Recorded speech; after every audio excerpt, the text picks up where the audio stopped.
নমস্কার বন্ধুরা, তোমাদের সবাইকে আবার স্বাগত জানাই Miles to go before I স্লিপে। আজকের ব্লগটা খুবই স্পেশাল, কারণ আজকে আমি সম্পূর্ণ অন্য একটা অভিজ্ঞতার সাক্ষী হতে চলেছি।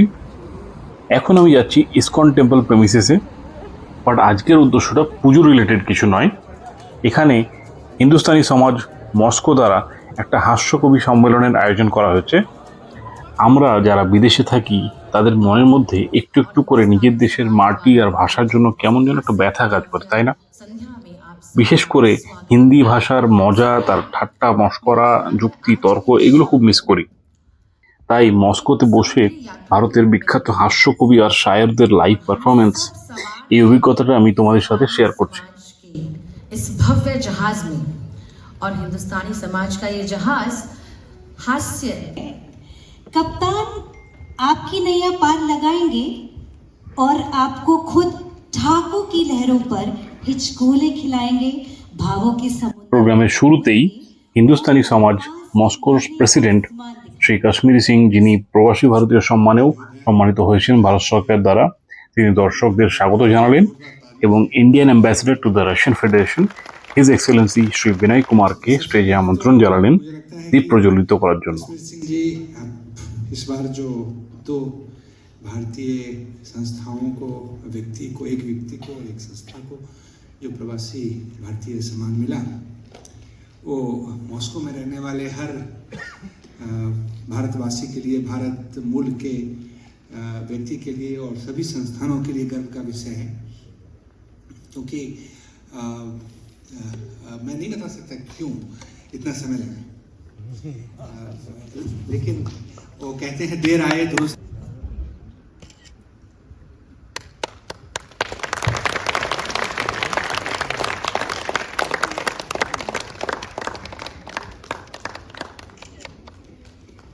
board members, please join us for the group photograph.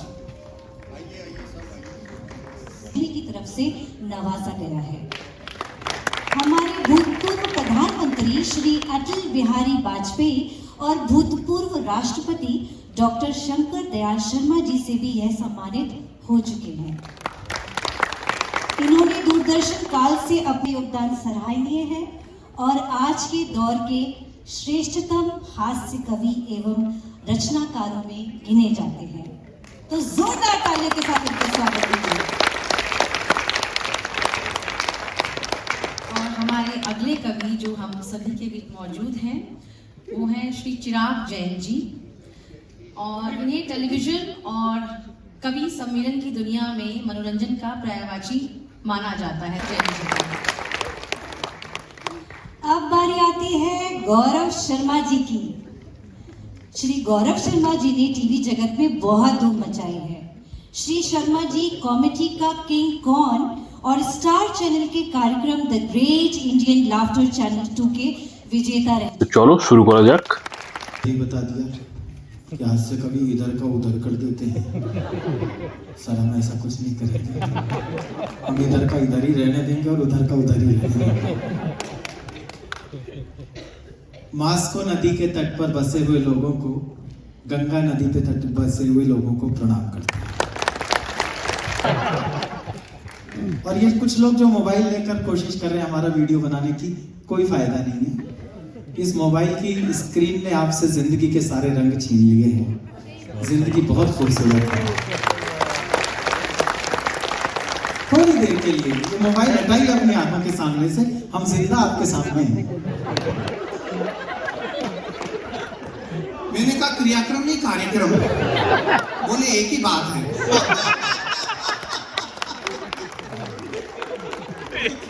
मैंने कहा मैं अपने मुंह से क्या कहूँ, आप जैसे 4 आदमी कंधा देने आएंगे तो शुरू हो जाते। ये बोला ये ऑनेस्ट को ऑनेस्ट कहता है, ऑनर को ऑनर कहता है, इसे समझा, इसमें एच साइलेंट होता है।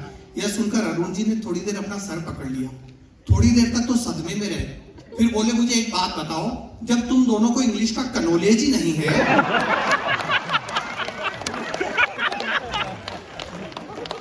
शेयर कर रहा हूँ। एक बार हम दोनों को कहीं जाना था, मुझे और मेरी पत्नी को। उसने एक ऑटो वाले को रोककर कहा सिल्वर पार्क का क्या लोगे? ऑटो वाले ने कहा 250 रुपए। वो बोली ये मेरे पति हैं, अगर ये भी साथ चले तो? ऑटो वाले ने कहा तब भी 250 रुपए। तुरंत मेरी तरफ देखकर बोली मैंने कहा था ना 2 कौड़ी की वैल्यू नहीं है तुम्हारी। आप एक और सीन देखे मेरी नजर से, बाइक पर 3 सवारी जा रही है और तीनों को सब कुछ देखना है, इसलिए एक ने दाएं गर्दन निकाल रखी है, एक ने बाएं गर्दन निकाल रखी है और एक सीधा देखकर चला रहा है। ट्रैफिक हवलदार को लगता है साक्षात ब्रह्मा विष्णु महेश चल रहा है। बहुत वायरल भी हुई है इन दिनों सोशल मीडिया पर। कविता की भूमिका केवल इतनी है, और आप देखिए हम सब 60, 70, 80s की पैदाइश है, उस कविता से रिलेट भी करेंगे। भूमिका केवल इतनी है कि जीवन में अहोभाव होना चाहिए, जो है उसी में आनंदित रहना चाहिए। ऐसा नहीं कि जीवन छोटा है, दरअसल हम जीना देर से शुरू करते हैं। क्या कहने आए? अगर अच्छा लगे तो मुझे आपका आशीर्वाद चाहिए कि बचपन में हम पैदल स्कूल जाते थे, वहीं कुछ दोस्त साइकिल पर आते थे। उन्हें देख एक कसक हड़बड़ होती, काश अपने पास भी साइकिल होती। मन मचल मचल कर अधूरी इच्छा की माला जपता रहा, बचपन साइकिल की आस लिए इन 2 पैरों से नपता रहा। मन मचल मचल कर अधूरी इच्छा की माला जपता रहा, बचपन साइकिल की आस लिए इन 2 पैरों से नपता रहा। और एक दिन बचपन विदा होते होते कही गया, बेटा पैदल और साइकिल का अंतर रह गया। और एक दिन बचपन विदा होते होते कही गया, बेटा पैदल और साइकिल का अंतर रह गया। और आखिर एक दिन मन की बगिया खिली, 10वीं पास करने पर साइकिल मिली। अब हम ठसक से साइकिल पर कॉलेज जाने लगे तो देखा वही दोस्त अब बाइक पर आने लगे। अब हम ठसक से साइकिल पर कॉलेज जाने लगे तो देखा वही दोस्त अब बाइक पर आने लगे। अब वो अपनी बाइक के साथ घर घर आते और हम अपनी साइकिल के साथ शर्माते। कॉलेज के साल पर साल जाते रहे, हम हसरत से बाइक को देख साइकिल चलाते रहे। डिग्री हाथ में रखते हुए कॉलेज कही गया, बेटा साइकिल और बाइक का अंतर रह गया। क्या बात! डिग्री हाथ में रखते हुए कॉलेज कही गया, बेटा साइकिल और बाइक का अंतर रह गया। और ये चिर प्रतीक्षा भी आखिरकार फली। ग्रेजुएशन करने के बाद बाइक मिली, जैसे सूखे को हरियाली मिल गई, जैसे भूखे को थाली मिल गई, जैसे मर्सिडीज मिल जाए ऑटो की सवारी को, जैसे विश्व सुंदरी मिल जाए आजीवन ब्रह्मचारी को। आप खुशी देखिए, जैसे सूखे को हरियाली मिल गई, जैसे भूखे को थाली मिल गई, जैसे मर्सिडीज मिल जाए ऑटो की सवारी को, जैसे विश्व सुंदरी मिल जाए आजीवन ब्रह्मचारी को। पर अचानक लगा पूरा जीवन अंधकार में है, जब देखा वही दोस्त अब कार में है। पर अचानक लगा पूरा जीवन अंधकार में है, जब देखा वही दोस्त अब कार में है। अब तो ये अंतर खलने लगा, कार के बिना जीवन बेकार लगने लगा।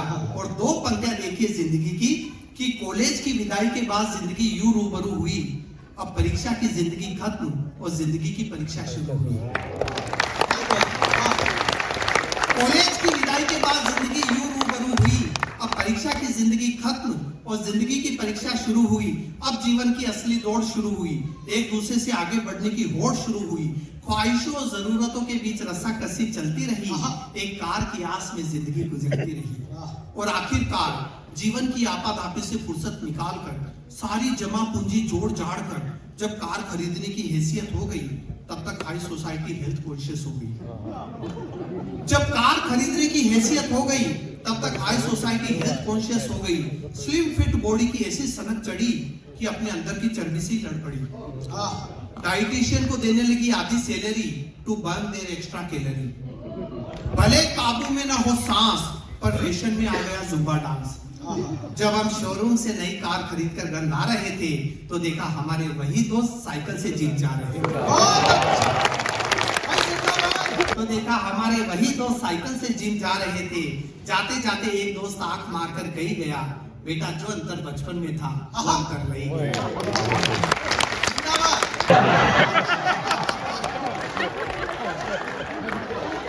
उससे बड़ा आतंक कोई नहीं हो सकता सर। ये हिजबुल, लश्कर, ये सब बच्ची बातें हैं। साड़ी पहनकर जो आफिक सईद हमारी छाती पर रहता है, उनसे पूछो आतंक। करवा चौथ के दिन आप भारत में देखो साहब, महिलाओं 250 रुपये की मेहंदी लगवा कर आएंगी, फुटपाथ पर पट्टे पर बैठकर बार्गेनिंग करा, वो पूरा घर में हंगामा। देखिए कैसे लगी, क्योंकि बेल नहीं बनाई, क्योंकि पोरवा नहीं भरा। एक हम साहब 2500 रुपए की पी कर आएंगे, चुपचाप सो जाएंगे। सादा मर सकते हैं, उस अमर सत्य को स्वीकार कर लेना चाहिए। 3 पंक्ति की एक कविता पढ़ता हूँ और आप लोगों के दिल में बसे भारत को जागृत करना चाहता हूँ। 3 पंक्ति की कविता में अब एक बार सूचना दे देना कि हमारी संस्कृति आपके दिल को कहां तक झंकृत कर सकती है। 3 पंक्ति की कविता पढ़ रहा हूँ, जिंदगी की सबसे छोटी कविता, सबसे महत्वपूर्ण विषय पर, कि मेरे पिता ने जितनी देर ठहाके लगाए हैं अब उतनी सी संजीदगी मांगता हूं। मेरे पिता ने बचपन में मुझे कभी गुड़िया से नहीं खेलने दिया। सावधान होकर सुनना, मेरे पिता ने बचपन में मुझे कभी गुड़िया से नहीं खेलने दिया, ताकि मैं सीख सकूं कि लड़कियां खेलने की चीज नहीं। सिर्फ चेहरे बदलते हैं, चरित्र वही रहते हैं।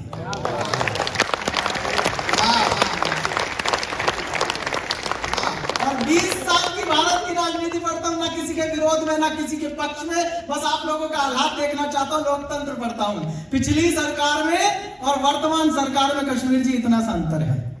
पिछली सरकार में एक मनमोहन सिंह थे, बाकी सारे प्रधानमंत्री थे। इसमें एक प्रधानमंत्री है।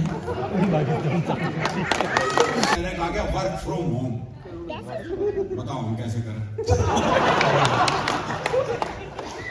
कश्मीर जी, हमने वर्क फ्रॉम होम के तहत मैंने घर पर ही कविता सुनाई, ना कोई हंसा, ना किसी ने ताली बजाई, और ना ही कोई पेमेंट जेब में आई।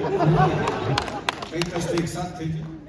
फिर मैं हादसे के लिए कहीं जाना नहीं पड़ता। वो एक पुलिस के सिपाही को छुट्टी चाहिए थी, पहुंच गया एसएचओ के पास, बोले छुट्टी चाहिए। बोले बहुत काम है, छुट्टी नहीं मिल सकती। बोले ये छुट्टी तो मैं लेकर रहूंगा। बोला अच्छा एक सवाल का जवाब दे दे, छुट्टी दे दूंगा। बोले सवाल कुछ भी पूछ लो। बोला अच्छा ये बता, कटप्पा ने बाहुबली को क्यों मारा? ये अंतरराष्ट्रीय सवाल पूछ लिया जी। बोले ये बता, कटप्पा ने बाहुबली को क्यों मारा? बोले हो सकता है बाहुबली ने कटप्पा को छुट्टी देने से मना कर दिया। बोले मैं बनूंगा डॉक्टर। अरे बोले डॉक्टर के लिए बहुत पढ़ना पड़ता है, अंग्रेजी आनी चाहिए, बहुत पढ़ाई होती है। बोले मैंने तैयारी कर रखी है। बोले क्या तैयारी कर रखी है? उसकी तैयारी देखिए आप। बोले क्या तैयारी कर रखी है? बोले आई एम सॉरी, हम उसे नहीं बचा। एक नए रिक्शे वाले से कहा, बोले स्टेशन चलेगा? बोले हाँ। बोले कितने पैसे? बोले 25 रुपए। बोले ये तो रहा स्टेशन। अच्छा मैं पैसे कम कराने होते हैं, जगह के पास बुला। बोले ये तो रहा स्टेशन। रिक्शे वाला बोला हाथ नीचे कर ले वरना रेल के नीचे आ जाएगा।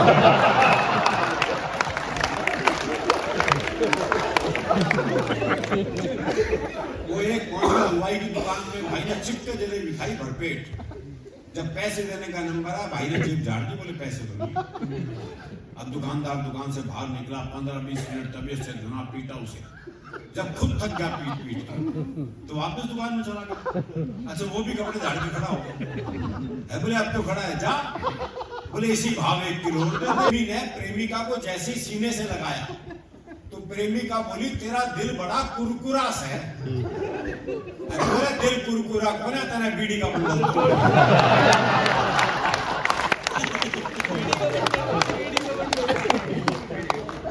जो महिला पुरुष का औसत है, ये सब तो काफी सुधार हो गया, लेकिन अभी भी हरियाणा में पुरुष ज्यादा है, महिलाएं कम है। छोरों के ब्याह नहीं हुए। वो एक का 40 साल की उम्र तक ब्याह नहीं हुआ, बहुत दुखी हो रहा था।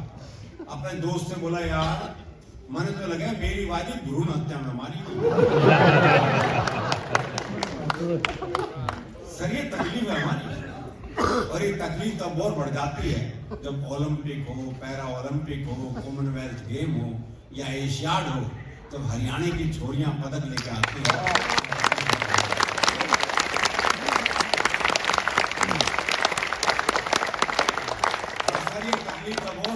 बढ़ जाती है जब वही पदक लाने वाली छोरियां जंतर मंतर पर बैठी होती है। हो रहा था तो एक ने कहा मरण न हो रहा, अब तो राम का नाम ले ले। अरे बोले के नाम ले लूं? 15 मिनट बाद आमना सामना है ना बोले। धार्मिक स्थिति भी अलग है दरअसल। अच्छा आपको हरियाणा में वृद्ध आश्रम की समस्या बहुत कम मिलेगी। हरियाणा में अगर बूढ़े को पता लग जाए कि बेटा मुझे वृद्ध आश्रम में छोड़ के आने वाला है, तो बाप खुद बेटे को अनाथालय छोड़ दिया। उनके जवाब देता उसके सौंदर्य पे एक शुद्ध हास्य की कविता, बहुत आनंद की कविता, कोई दिमाग लगाने की जरूरत नहीं। मैंने लिखने में नहीं लगा, आप सुनने में क्यों लगा? पुलिस को रगरूटों का दस्ता चाहिए था नया। हरियाणा का राधे श्याम भी इंटरव्यू देने गया। इंटरव्यू में पूछा गया सिर्फ एक सवाल और राधे ने बना दिया सवाल का बवाल। सवाल था, आप सेब खरीदने जाओगे तो 50 रुपए किलो के हिसाब से 100 ग्राम सेब के कितने पैसे देकर आओगे? यह आसान सा सवाल था, लेकिन इस आसान से सवाल को हरियाणा का आदमी कैसे बवाल बना सकता है, बस यही इस कविता का सौंदर्य है। आप सेब खरीदने जाओगे तो 50 रुपए किलो के हिसाब से 100 ग्राम सेब के कितने पैसे देकर आओगे? राधे बोला, अगर मैंने 100 ग्राम सेब के भी पैसे दिए मैं तो पुलिस में भर्ती हो रहा हूं क्या स्टेशन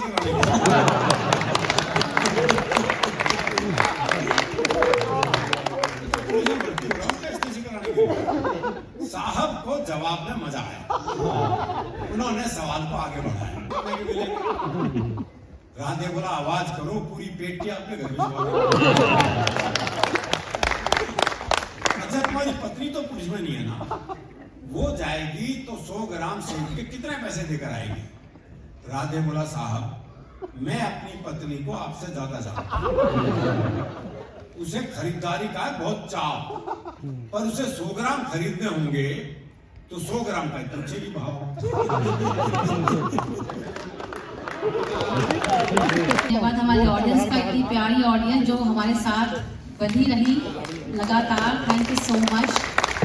आपने ना केवल हमें सिर्फ हंसाया बल्कि समाज के कई ऐसे मुद्दे हैं, संजीदा मुद्दे हैं जिन पर সময়টা খুব দ্রুত চলে গেল।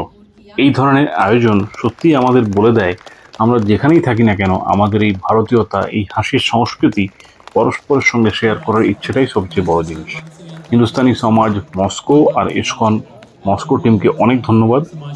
চিরাগ জৈন, গৌরব শর্মা, অরুণ জেমিনিদের মতো ফেমাস হাস্যকবিদের নিয়ে এত সুন্দর একটা ইভিনিং অ্যারেঞ্জ করার জন্য তাদের সত্যি অ্যাকোলার্ডস প্রাপ্য। ভারতে থেকেই কখনো এদের শো অ্যাটেন্ড করবো ভাবিনি, এখানে এসে অনেকগুলো ইচ্ছে পূরণ হয়ে গেল। এবার বাড়ি যাওয়ার পালা। আজকের ব্লগটা তোমাদের কেমন লাগলো কমেন্ট করে অবশ্যই জানিও। খুব শীঘ্রই আবার দেখা হচ্ছে আর একটা নতুন ব্লগে।